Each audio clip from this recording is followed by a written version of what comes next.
ഓം നമോ ഭഗവതേ വാസുദേവായ. എല്ലാവർക്കും നമസ്കാരം. കഴിഞ്ഞ വീഡിയോയിൽ വിഷ്ണു സഹസ്രനാമ സ്തോത്രത്തിൻ്റെ പതിനൊന്നാമത്തെ ശ്ലോകത്തിൻ്റെ വ്യാഖ്യാനമാണ് ചെയ്തിരുന്നത്. ഇന്ന് നമുക്ക് 12ാമത്തെ ശ്ലോകത്തിൻ്റെ വ്യാഖ്യാനം നോക്കാം. ആദ്യം ശ്ലോകം എന്ന് ചൊല്ലാം. വസുർവസുമനാ സത്യ സമാത്മാ സംവിത സമഹ അമോഘ പുണ്ടരീകാക്ഷോ വൃഷകർമ്മ വൃഷാകൃതി. യെസ്.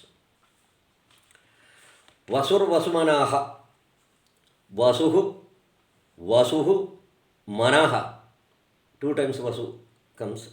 2 തവണ വസു വരുന്നുണ്ട്. വസു എന്ന വാക്കുകൂടെ വരുന്നത്. ആദ്യം വസുഹു, ദെൻ വസുർമനാഹ. അവിടെയും വസു വരുന്നുണ്ട്. രണ്ടും അർത്ഥവ്യത്യാസത്തിലാണ് ഇവിടെ ഉപയോഗിച്ചിരിക്കുന്നത്. നോക്കാം നമുക്ക്. സോ ഇവിടെ വസു എന്ന് പറഞ്ഞിട്ടുണ്ടെങ്കിൽ യസ്മിൻ ഇയതോ അഭി ഭക്തി അസ്തി തേഷു അഭി ഭഗവാൻ വസതി. വസു മീൻസ് വസതി. ആരാണോ താമസിക്കുന്നത്, സർ ഭക്തരിൽ ഭഗവാൻ കുടികൊള്ളുന്നു എന്നർത്ഥം. വസു മീൻസ് യഹ വസതി. ആരാണോ കുടികൊള്ളുന്നത് ഭക്തരിൽ. ഇവിടെ നേരത്തെ പറഞ്ഞു എന്ത്, ഭക്തി ഉണ്ടായിരിക്കണം. അതിന് അളവൊന്നും നിശ്ചയിച്ചിട്ടില്ല. ചെറിയ ഭക്തിയായാലും ശരി, വലിയ ഭക്തിയായാലും ശരി, ഭഗവാൻ എല്ലാം തന്നെ തുല്യമാണ്. എല്ലാ ഭക്തന്മാരും തുല്യമാണ്. ഭഗവാൻ ഭക്തന്മാരെ അനുഗ്രഹിക്കുന്നത് അല്ലെങ്കിൽ ഭക്തന്മാരിൽ കുടികൊള്ളുന്നത് അവരുടെ ഭക്തിയുടെ അളവ് നോക്കിയിട്ടല്ല. ഭക്തി ഉണ്ടായിരിക്കണം ഉള്ളത് ആത്മാർത്ഥമായിട്ടുള്ള സമർപ്പണ ബുദ്ധിയായിരിക്കണം. ഭഗവാന്റെ പാദങ്ങളിൽ നമ്മൾ പരിപൂർണമായി സമർപ്പണം ചെയ്തിരിക്കണം എന്നുള്ളതാണ്. അത് കളങ്കമറ്റതുമായിരിക്കണം. അപ്പോൾ ഇവിടെ പറഞ്ഞിരിക്കുന്ന അത്തരത്തിലുള്ള ഭക്തന്മാർ, ആ ഭക്തന്മാർക്ക് ചെറിയ അളവിലാവാം, വലിയ അളവിലാവാം ഭക്തി. അവരെല്ലാം തന്നെ ഒരുപോലെ ഭഗവാൻ കുടികൊള്ളുന്നു. അതാണ് വസുഹു എന്നതുകൊണ്ട് ഉദ്ദേശിച്ചിരിക്കുന്നത്. വസുഹു വിത്സ് യഹ വസതി ഭക്തേഷു. ഭക്തന്മാരിൽ ഭഗവാൻ അവരുടെ ഭക്തിയുടെ അളവ് നോക്കാതെ കണ്ട് കുടികൊള്ളുന്നു എന്നർത്ഥം. വസുഹു. ഈ രണ്ടാമത്തെ വസുർമനാഹ. വസുഹു മനാഹ. അവിടെ വസുഹു എന്ന് പറഞ്ഞുകൊണ്ട് ഉദ്ദേശിച്ചിരിക്കുന്നത് നിധി എന്നാണ് ഉദ്ദേശിച്ചിരിക്കുന്നത്. അപ്പോൾ ഇവിടെ എന്താണ് മനാഹ മനസ്സ്, മനാഹ മനസ്സുള്ളവൻ എന്നർത്ഥം. അപ്പോൾ ഇവിടെ വസുമനാഹ ഭഗവാൻ തൻ്റെ മനസ്സിൽ എന്തായിട്ട് ഭക്തന്മാരെ കണക്കാക്കുന്നു? നിധി ഇവ.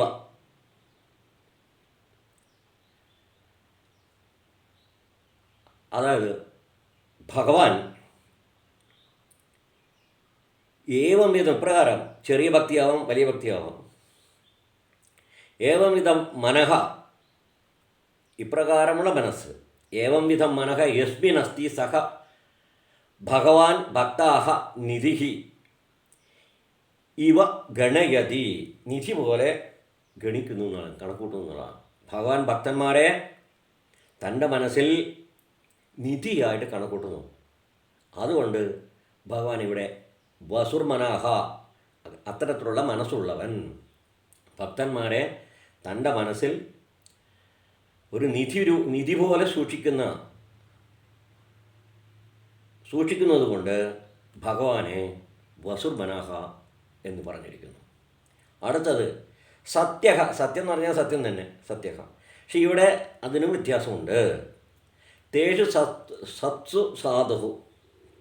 സദ്ഗുണം ഉള്ളവരിൽ ഭഗവാൻ സാധുവായി വർത്തിക്കുന്ന അർത്ഥമുണ്ടെങ്കിൽ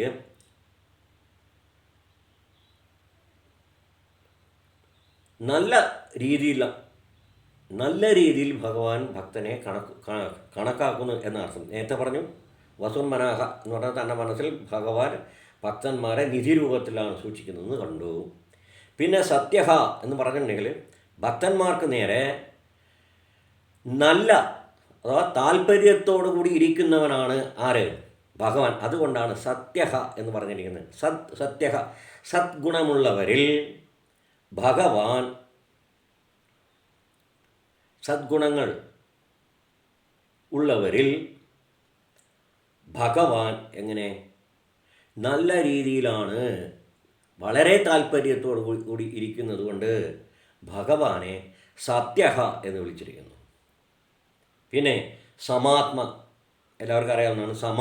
സമമായിട്ടുള്ള ആത്മാവ് ഉള്ളവൻ എന്ന് പറഞ്ഞെങ്കിൽ ഭഗവാൻ തേഷു ഗുണാദിഭിः നിമ്നോന്നതേഷു അഭി, നിമ്നവും ഉന്നതവുമായ, അതായത് ഭക്തിയാണ് ഉദ്ദേശിച്ചിരിക്കുന്നത്, ഭക്തിയുടെ അളവാണ് പറഞ്ഞിരിക്കുന്നത്. അനാലോചിത വിശേഷ മനഃ.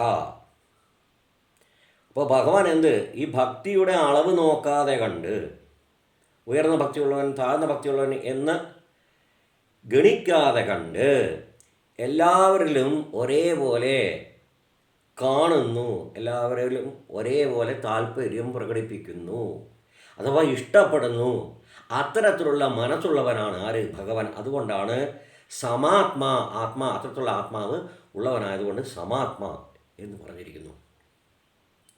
സമാത്മാ സംവിധ എന്ന് പറഞ്ഞിട്ടുണ്ടെങ്കിൽ ശരിയായ രീതിയിൽ, അതായത് ഭക്തൈഹി സംവിധ, ഭക്തന്മാരാൽ ശരിയായ രീതിയിൽ അറിയപ്പെടുന്നുണ്ട്, മനസ്സിലാക്കപ്പെട്ടിരിക്കുന്നതെന്ന് അർത്ഥം. ഭക്തന്മാരാൽ ഭക്തൈഹി സംവിധ സമഹ, ശരിക്കും മനസ്സിലാക്കപ്പെട്ടിരിക്കുന്നു ഭഗവാൻ ആറാൾ ഭക്തരിൽ. അത് സമഹ എന്ന് പറഞ്ഞിട്ടുണ്ടെങ്കിൽ ഭഗവാന്റെ സമീപനം, ഭക്തന്മാരോടുള്ള സമീപനം സമമാകുന്നു എന്നർത്ഥം. സംവിധ സമഹ, ഭഗവാൻ സംവിധ സമഹ, ഭക്തന്മാരോട്, എല്ലാ ഭക്തന്മാരോടും സംവിധ സമഹ എന്നാണ് അതുകൊണ്ട് വിവക്ഷിക്കപ്പെട്ടിരിക്കുന്നത്. സംവിധ എന്ന് പറഞ്ഞാൽ ശരിയായ രീതിയിൽ മനസ്സിലാക്കപ്പെട്ടിരിക്കുന്നത് എന്നർത്ഥം. സമഹ അപ്പോൾ ഈക്വലാണ്, എല്ലാവരോടും തുല്യ രീതിയിൽ ഭഗവാൻ താല്പര്യം കാണിക്കുന്നു, അഥവാ അനുഗ്രഹത്തെ ചൊരിയുന്നു എന്നർത്ഥം. അതുകൊണ്ടാണ് സംവിധ സമഹ എന്ന് പറഞ്ഞിരിക്കുന്നത്. പിന്നെ അമോഘ മോഘ എന്ന് പറഞ്ഞിട്ടുണ്ടെങ്കിൽ ഫലമില്ലാത്തത്, മോഘ. അതിൻ്റെ എതിർപദമാണ് അമോഘ. അപ്പോൾ ഭഗവാൻ ഇവിടെ അമോഘ ആണ് എന്ന് പറഞ്ഞിട്ടുണ്ടെങ്കിൽ ഫലവത്തായവനാണെന്ന് അർത്ഥം. ഇവിടെ എന്ത് രീതിയിലാണ് ഫലവത്ത് എന്ന് പറയാനുള്ള കാരണം, ഭക്തന്മാരുടെ ഭക്തി ഒരിക്കലും എന്താവില്ല, ഫലമില്ലാതെ ആവുകയില്ല എന്നർത്ഥം. ഫലവത്തായിരിക്കും. ഭഗവാനിലുള്ള അകമഴിഞ്ഞ ഭക്തി എപ്പോഴും ഫലത്തെ തരുന്നതാണ്. അങ്ങനെ, അതായത് ഭക്തിയാൽ ഭഗവാനോടുള്ള ഭക്തി, അകമഴിഞ്ഞ ഭക്തി എപ്പോഴും ഫലവത്തായിരിക്കും. അങ്ങനെ ഫലത്തെ കൊടുക്കുന്നവനായതുകൊണ്ടാണ് അമോഘ എന്ന് പറഞ്ഞിരിക്കുന്നത്. ഭഗവാനുള്ള ഭക്തി ഒരിക്കലും വീണായിട്ട് പോവില്ല, വെറുതെ ആവില്ല. അപ്പോൾ അതുകൊണ്ട് ഭഗവാനെ നമ്മൾ അമോഘ എന്ന് പറഞ്ഞിരിക്കുന്നത് എന്ന് പറഞ്ഞാൽ ഫലത്തെ കൊടുക്കുന്നുവെന്നർത്ഥം. ഭഗവാന്റെ നാമം, ആരുടെ നാമം ഉച്ചരിക്കുന്നത് ഫലവത്താകുന്നുവോ ആ നാമമാണ് അമോഘ എന്ന് പറയുന്നത്. പിന്നെയോ അടുത്തത് പുണ്ടരീകാക്ഷോ വൃഷകർമ്മ വൃഷാഗതി. പുണ്ടരീകാക്ഷൻ ഇതിനു മുമ്പ് പലതവണ വന്നിട്ടുണ്ട്. ആ വാക്ക് ഭഗവാനെ പുണ്ടരീകാക്ഷൻ എന്ന് വിളിക്കുന്നു. അത് ഇതിനു മുമ്പ് വന്നിരുന്ന അർത്ഥങ്ങൾ, പുണ്ടരീകം എന്ന് പറഞ്ഞിട്ടുണ്ടെങ്കിൽ താമരയും, അക്ഷം എന്ന് പറഞ്ഞാൽ കണ്ണുമാണ്. അപ്പോൾ താമരയുടെ രൂപത്തിലുള്ള, അഥവാ താമര ഇതളിൻ്റെ രൂപത്തോടു കൂടിയ കണ്ണുകളോട് കൂടിയ ചന്താമര കണ്ണ് എന്നൊക്കെ പറഞ്ഞിട്ടുണ്ട്. പുണ്ടരീകാക്ഷൻ. അപ്പോൾ പുണ്ടരീകം പോലെയുള്ള താമര പോലെയുള്ള, അംബുജം പോലെയുള്ള, താമര പോലെയുള്ള കണ്ണുകളോട് കൂടിയെന്നാണ് ഇതിനു മുമ്പ് പറഞ്ഞിരിക്കുന്നത്. പക്ഷേ ഇവിടെ അർത്ഥവ്യത്യാസമുണ്ട്. ഇതിനു മുമ്പ് തന്നെ പറഞ്ഞിട്ടുണ്ട് പലതവണ ഒരേ നാമം പലതവണ ആവർത്തിക്കപ്പെട്ട് വരാറുണ്ട്, പക്ഷേ വ്യത്യസ്ത അർത്ഥങ്ങളിലാണ് അത് പ്രയോഗിച്ചിരിക്കുന്നത് വിഷ്ണു സഹസ്രനാമ സ്തോത്രത്തിൽ. അപ്പോൾ ഇവിടെ പുണ്ടരീകാക്ഷം എന്ന് പറഞ്ഞാൽ പുണ്ടരീകം എന്നുകൊണ്ട് ഉദ്ദേശിക്കുന്നത് വൈകുണ്ഠലോകമാണ്. ഇവിടെ ആ ഉന്നതമായിട്ടുള്ള സ്പിരിച്വലായിട്ടുള്ള ആധ്യാത്മിക തലത്തിലുള്ള ഭഗവാന്റെ ഭഗവതഃ ധാമഃ ഭഗവാന്റെ ഇരിപ്പിടമായ വൈകുണ്ഠ ലോകത്തെയാണ് പുണ്ടരീകം എന്നതുകൊണ്ട് വിവക്ഷിക്കപ്പെട്ടിരിക്കുന്നത്. ഇപ്പോൾ അക്ഷം എന്ന് പറഞ്ഞാൽ കണ്ണാണ്. സോ ഇവിടെ എന്താണ് ഉദ്ദേശിക്കപ്പെട്ടിരിക്കുന്നത്? പുണ്ടരീകം എന്താണ്? പരമം ധാമ, നിത്യം അക്ഷരം അവ്യയം, എന്നും നിലകൊള്ളുന്നത്, നിത്യം അക്ഷരം ക്ഷരമില്ലാത്തതാണ്, നാശമില്ലാത്തത്, പിന്നെയോ മാറ്റമില്ലാത്തത്. ഇതൊക്കെയാണ് ഉദ്ദേശിക്കപ്പെട്ടിരിക്കുന്നത് വൈകുണ്ഠലോകം എന്ന് പറയുന്നത്. ആ വൈകുണ്ഠത്തിൽ നിത്യവൈകുണ്ഠവാസിനാം ചക്ഷുരസ്തി സഹ.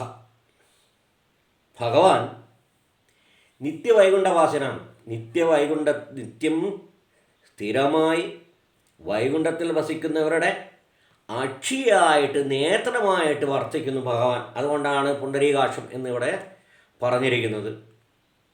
അപ്പോൾ വൈകുണ്ഠവാസികളുടെ എന്ന് പറഞ്ഞാൽ മോക്ഷം കിട്ടിയവരാണ്, വിഷ്ണുപദം പ്രാപിച്ചവർ, അവരാണല്ലോ വൈകുണ്ഠത്തിൽ വസിക്കുന്നത്. അവരുടെ നേത്രങ്ങളായിട്ട് ഭഗവാൻ വർത്തിക്കുന്നതെന്നർത്ഥം. പിന്നെയോ വൃഷകർമ്മ, ധർമ്മകർമ്മ. വൃഷ എന്ന് പറഞ്ഞിട്ടുണ്ടെങ്കിൽ ധർമ്മം എന്ന് നേരത്തെ പറഞ്ഞിട്ടുണ്ട്. കർമ്മ എന്ന് പറഞ്ഞാൽ കർമ്മം ചെയ്ത് പ്രവർത്തിക്കുന്നവനെന്നർത്ഥം. സോ ഭഗവാൻ വൃഷകർമ്മ എന്ന് പറഞ്ഞെങ്കിൽ ധർമ്മകർമ്മ എന്നാണ്. ധർമ്മം മാത്രം പ്രവർത്തിക്കുന്ന ശക്തിവിശേഷമാണ് ഈ പരമാത്മൻ അഥവാ മഹാവിഷ്ണു. അതുകൊണ്ടാണ് ധർമ്മകർമ്മ എന്ന് പറഞ്ഞിരിക്കുന്നത്, വൃഷകർമ്മ എന്ന് പറഞ്ഞിരിക്കുന്നത്. വൃഷധർമ്മം കർമ്മ എന്ന് പറഞ്ഞെങ്കിൽ, കർമ്മ എന്ന് പറഞ്ഞാൽ കർമ്മപ്രവൃത്തി, കർമ്മ എന്ന് പറഞ്ഞിട്ടുണ്ടെങ്കിൽ ദീർഘം, കർമ്മ പ്രവർത്തിക്കുന്നവൻ. അപ്പം ധർമ്മത്തിൽ മാത്രം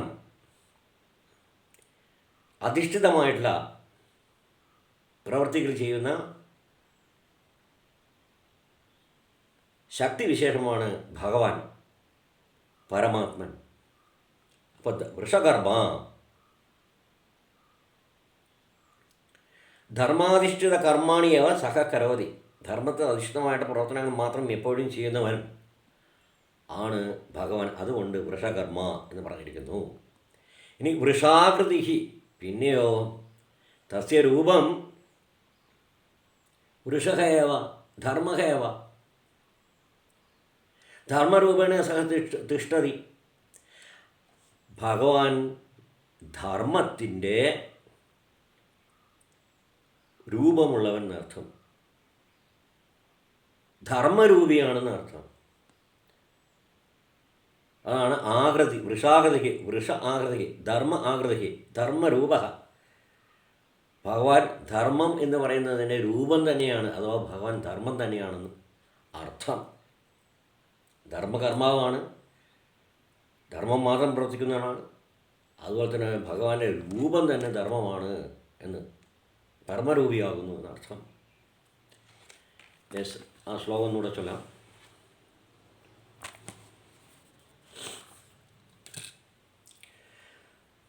വസുർവസുമനാ സത്യ സമാത്മാ സംവിത സമഃ അമോഘ പുണ്ടരീകാക്ഷോ വൃഷകർമ്മ വൃഷാകൃതി. അടുത്ത വീഡിയോയിൽ അടുത്ത ശ്ലോകത്തിന് വ്യാഖ്യാനമായിട്ട് വീണ്ടും കാണാം. അതുവരെ എല്ലാവർക്കും നമസ്കാരം. ഓം നമോ ഭഗവതേ വാസുദേവായ.